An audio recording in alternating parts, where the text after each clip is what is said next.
సజ్జల రామకృష్ణారెడ్డి ఆంధ్రాలో ఈ పేరు పరిచయం అవసరం లేని పేరు. రాజకీయాల మీద ఏమాత్రం అవగాహన ఉన్నటువంటి వాళ్ళకైనా సరే సజ్జల రామకృష్ణారెడ్డి పేరు తెలుసు.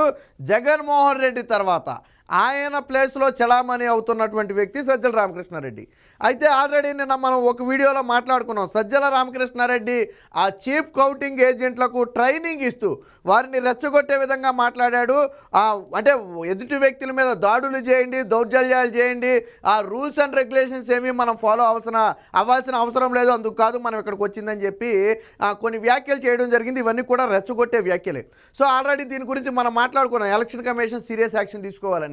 సో ఇప్పుడు సజ్జల రామకృష్ణారెడ్డి మాటల మీద తెలుగుదేశం పార్టీ ఫిర్యాదు మేరకు సజ్జల రామకృష్ణారెడ్డిపై క్రిమినల్ కేసు అయితే నమోదు చేయడం జరిగింది. దాదాపు 3 నుంచి 4 సెక్షన్లతో సజ్జల రామకృష్ణారెడ్డి మీద అయితే క్రిమినల్ కేసు అయితే నమోదు చేశారు. దానికి సంబంధించిన ఎఫ్ఐఆర్ కాపీ కూడా ఉందో మన దగ్గర చూపిస్తాం. అయితే అంటే ఒక నియంతలాగా జగన్మోహన్ రెడ్డి అండ ఉన్నంతకాలం వాళ్ళు ఏం మాట్లాడినా చలామణి అయ్యింది. సో అప్పుడు అధికారులు కూడా ఎవరు కేసులు పెట్టినా తీసుకునేవాళ్ళు కాదు. గతంలో ప్రతిపక్షాల మీద దాడులు చేసి తిరిగి ప్రతిపక్షాల మీద కేసులు పెట్టేవాళ్ళు. దాడులు చేసిన అధికార పార్టీ మీద కేసులు ఉండేది కాదు. కానీ పరిస్థితి మారింది. రేపటి రోజున ఈ పార్టీ అస్సాంలో కలిసిపోతుందని అందరికీ తెలిసిన విషయమే. దీంతో ఎవరైతే లక్ష్మీనారాయణ లాయరు, అలాగే దేవినేని ఉమామహేశ్వరరావు టీడీపీ సీనియర్ నేత, సో వీళ్ళిద్దరూ కలిసి ఆ తాడేపల్లి పోలీస్ స్టేషన్లో అయితే ఫిర్యాదు చేయడం జరిగింది. మొదట ఫిర్యాదు మీద స్పందించేందుకు కొద్దిగా పోలీసులు మేనమేషాలు లెక్కించినప్పటికీ కూడా తరువాత పరిస్థితిని అర్థం చేసుకుని అవసరమైతే మళ్ళీ ఎన్నికల కమిషన్ దీంట్లో రంగంలో దిగుతుందేమో. ఎందుకంటే గతంలోనే ఎన్నికల కమిషన్ అనేక మంది మీద వేటు వేసింది. సో ఒకవేళ కేసు తీసుకోకపోతే మన మెడకు చుట్టుకుంటుందేమో ఒక భయంతో సజ్జల రామకృష్ణారెడ్డి మీద అయితే సిఐ ర్యాంక్ అధికారితో కేసు అయితే నమోదు చేయించడం జరిగింది. సో మొత్తంగా సజ్జల రామకృష్ణారెడ్డి మీద ఇప్పుడు ఎఫ్ఐఆర్ నమోదు కావడంతో తక్షణమే అరెస్టు చేయాలని కూడా తెలుగుదేశం పార్టీ డిమాండ్ చేస్తుంది. అదేవిధంగా కౌంటింగ్ రోజు సజ్జల రామకృష్ణారెడ్డిని బయట ఉంచకూడదు. ఆయన బయట ఉంటే ఇతరులను రెచ్చగొట్టి కౌంటింగ్ సక్రమంగా జరగకుండా అడ్డుకునే అవకాశం ఉంది. నిన్న కౌంటింగ్ ఏజెంట్లకు చెప్పింది అదే కదా. సో నిన్న అసలు ఏం మాట్లాడాడు అనేది ఒకసారి చూద్దాం. ఆ తర్వాత ఎఫ్ఐఆర్ కాపీని కూడా మనం ఒకసారి పరిశీలిద్దాం. మనకు తెలిసిన వ్యక్తి అడ్డంగా కొట్టడం అది గమనిస్తున్నాను. అది ఈసీ కావచ్చు, ఇంకోటి కావచ్చు. దయచేసి ప్రతిదీ మనం ఆ టార్గెట్ మనం ఇది దృష్టిలో పెట్టుకుని దానికి డైరెక్ట్ తెలుసుకోండి. అవతల వాడు ఏదన్నా తను అనుకున్నట్టు అడ్డంగా చేయకుండా అడ్డం కొట్టడం నాకు కావాలి, ఏమేమి ఉన్నాయో రూల్ పొజిషన్ దాన్ని చూసుకోవడం. మనది ఒకటి వాళ్ళు విన్నారు కదా, ఎదుటి వారిని అడ్డుపడాలి, అడ్డం కొట్టాలి వాళ్ళని, దానికి ఏం చేయాలి మనం అనేది ఆలోచించుకోవాలంటున్నాడు. ఇంకేదో చెప్తున్నాడు. చదువుగా ఇచ్చేసే పరిస్థితి రాకుండా అడ్డం పడాలి, ఏమేమి చేయొచ్చో దానికి మనకు కావాలి. సో మనకు అనుకూలంగా అవతల ఆటలు సాకుండా చేసేట్టు ఆ రూల్ని ఎట్లా ఇచ్చేసుకోవాలి. మనకు అనుకూలంగా ఎదుటి వ్యక్తి ఆటలు సాగకుండా మనం ఏం చేయాలో అది చేయాలని చెప్పి చెప్తున్నాడు. ఇంకా ఏం చెప్తాడేనండి. ఎంతవరకు ఫైట్ చేయాలి అనేది మనం కంఫర్టబుల్గా బ్రహ్మాండంగా వస్తున్న దాంట్లో డౌట్ లేదు. అయితే వాళ్ళ ఆటలు సాగనివ్వకుండా ఎట్లా చేయాలని మనం చేసేది మన టార్గెట్. అది మళ్ళీ అధికారంలోకి వస్తున్నాం, బ్రహ్మాండంగా వస్తున్నాం. 9వ ప్రమాణ స్వీకారం ఉంటుంది, ఇందులో ఎలాంటి డౌట్ లేదు. అయితే దానికి ఏదో మనం వాళ్ళ ఆటలు సాగరించి వాళ్ళు పెట్టే సైకలాజికల్ వాటన్నిటి తట్టుకున్న ఏదో మెమరీ తీయకుండా ముందు ప్రియంటివ్ వాళ్ళను ఒక్క ఆట కూడా సాగనివ్వకుండా ఏం చేయాలనే ఉద్దేశంతో. సో ఇది దీనికి ముందు కూడా ఇంకొక మొక్క ఉంటుంది, మన వీడియోలో మిస్ అయినట్టుంది. ఆ రూల్స్ అండ్ రెగ్యులేషన్స్ అంటూ ఫాలో అయ్యేవాళ్ళు మనకు అవసరం లేదు, రూల్స్ రెగ్యులేషన్స్ మనకి సంబంధం లేదు, అందుకోసం కాదు మనం ఇక్కడ కూర్చున్నదని చెప్పి ఆల్రెడీ నిన్న మాట్లాడాడు. నిన్న వీడియోలో మనం ఆల్రెడీ ప్లే చేసి చూపించాం. ఆ వీడియో కూడా ఉంటుంది, ఒకసారి కావాలంటే ఛానల్లో చూసుకోవచ్చు మీరు. సో ఈ విధంగా మాట్లాడే విధంగా ఇప్పుడు ఒక పార్టీకి దాదాపు జగన్మోహన్ రెడ్డి తర్వాత అంతటి వ్యక్తిగా చెప్పుకునే సజ్జల రామకృష్ణారెడ్డి మీరు మొహమాట పడవద్దు, దాడులు చేయండి, దౌర్జన్యాలు చేయండి, కౌంటింగ్ సక్రమంగా సాగనివ్వద్దు, ఎదుటి వాళ్ళ ఆటలు సాగనివ్వద్దు, ఎలక్షన్ కమిషన్ ఆటలు సాగనివ్వద్దు అని స్వయంగా అంతటి వ్యక్తే చెప్తే కౌంటింగ్ ఏజెంట్ ఖచ్చితంగా రెచ్చిపోతారు. ఎందుకంటే మా వెనకమాల ఆయన ఉన్నాళ్ళే చూసుకుంటాడులే అని చెప్పి ఒక ధైర్యంతో ఏం చేస్తారంటే కౌంటింగ్ సక్రమంగా జరగకుండా అడ్డుకునే ప్రయత్నం చేస్తారు, వివాదాలు సృష్టించే ప్రయత్నం చేస్తారు. అది చినికి గాలివానగా మారుతుంది. ఇప్పటికే శాంతి భద్రత సమస్య ఆల్రెడీ మాచర్ల లాంటి ప్రాంతంలో ఉందో మనం చూసాం. సో కాబట్టి ఇప్పుడు సజ్జల రామకృష్ణారెడ్డిని కన్నా అదుపు చేయకపోతే, ఆయన వ్యాఖ్యల మీద కన్నా కేసు నమోదు చేయకపోతే ఖచ్చితంగా రేపొద్దున ఎలక్షన్ కమిషన్ కూడా ఆయన చెప్పిన మాటల్ని ఫ్రీ హ్యాండ్ ఇచ్చినట్టే అవుద్ది. ఆ కౌంటింగ్ ఏజెంట్లకు వాళ్ళు వాళ్ళు పిలిచింది ఎందుకు కౌంటింగ్ ఏజెంట్లకి, దాని ప్రొసీజర్ ఎలా ఉంటుంది, మనం ఏం చేయాలి అనే దాన్ని నేర్పడం కోసం వాళ్ళు కౌంటింగ్ ఏజెంట్లను పిలిచారు. అందులో తప్పులేదు, చెప్పొచ్చు. అక్కడ బాక్స్ మీద సీల్ ఉంటుంది, గతంలో టాలీ అయిన ఓట్లు మన స్లిప్ మీద ఉన్న ఓట్లు కరెక్టేనా కాదా అనేది చూసుకోవాలి, ఆ సైన్లు ఉన్నాయో లేదో చూసుకోవాలి, సీల్లన్నీ మన ముందే తీసారో లేదో చూసుకోవాలి. సో ఇవన్నీ చెబుతూ ఉంటారు. ఏదైనా తేడా వస్తే వీవీప్యాట్ స్లిప్పులు తెప్పించి లెక్కించాలా, సో అది చెక్ చేసుకోవాలి. సో ఇవి చెప్పాలి. అంతేగాని ఆయన అసలు దాని గురించే మాట్లాడకుండా ఇప్పుడు మనం మాట్లాడింది ఎన్నికల ప్రొసీజర్, ఇది ఒక కోడ్ అనమాట. సో ఆ నిబంధనలు వాళ్ళకి తెలియటం అనేది మంచిదే.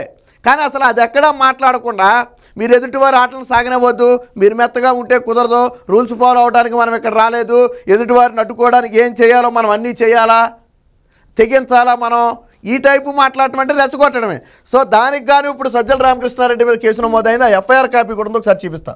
సో ఇదే ఫస్ట్ ఇన్ఫర్మేషన్ రిపోర్ట్ అని చెప్పి ఇక్కడ అండర్ సెక్షన్ 154 అండ్ 157 సిఆర్పిసి అని చెప్పి ఒకటైతే ఇవ్వడం జరిగింది. So Guntur district Tadepalli 2024 FIR number 273/2024.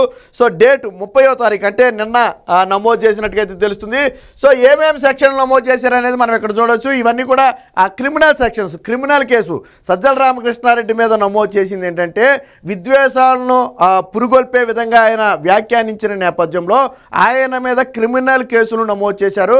మరి క్రిమినల్ కేసులు నమోదు చేస్తే ఖచ్చితంగా అదుపులోకి తీసుకోవాలి, జడ్జి ముందు హాజరుపరచాలి, అవసరమైతే ఒక వారం రోజులు రిమాండ్ కూడా పడాలి. ఎందుకంటే క్రిమినల్ కేసులు అనేది తీవ్రత ఎక్కువ ఉన్నటువంటి కేసులు. ఇక్కడ సజ్జల రామకృష్ణారెడ్డి మీద నమోదైంది కూడా క్రిమినల్ కేసే. ఏ సెక్షన్లు అది 153, 505/2, అలాగే ఐపీసీ 125, ఆర్పిఏ 1951 అని చెప్పి ఏదో మొత్తానికి 3-4 సెక్షన్ల కింద అయితే కేసు అయితే నమోదు చేయడం జరిగింది.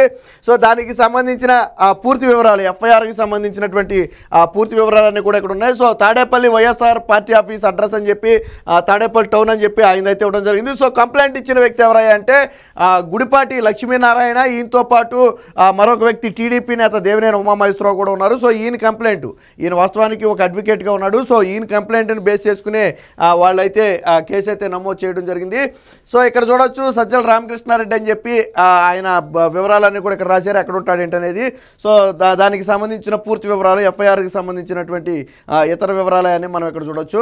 సో ఇక్కడ ఏ రీజన్తో నమోదు చేశారు, ఎవరు కంప్లైంట్ ఇచ్చారు, ఏ టయానికి నమోదు చేశారు అనేది అయితే డీటెయిల్డ్గా అయితే ఇక్కడైతే ఇవ్వడం జరిగింది. సో కంప్లైంట్ ఎప్పుడు వచ్చిందంటే 30వ తారీఖు మధ్యాహ్నం 2 గంటల సమయంలో కంప్లైంట్ వచ్చినట్టుగా వాళ్ళైతే ఇందులో మెన్షన్ చేయడం జరిగింది. ఆ తర్వాత మేము ఎఫ్ఐఆర్ నమోదు చేశామని చెప్పి చెప్పడం జరిగింది. సో ఆయన మాట్లాడింది ఎప్పుడంటే 29వ తారీఖు ఆయన మాట్లాడినట్టుగా అయితే అక్కడ రాశారు. సో ఇది మొత్తంగా సిఐ ర్యాంక్ అధికారి అయితే ఈయన మీద కేసు నమోదు చేసినట్టుగా అయితే చెప్తున్నారు. ఇది మొత్తంగా ఎఫ్ఐఆర్ కాపీ, దానికి సంబంధించిన పూర్తి వివరాలు కూడా ఇక్కడ చూడొచ్చు. అంటే ఇచ్చిన కంప్లైంట్ని కూడా మనం ఇక్కడైతే పూర్తిగా చూడొచ్చు.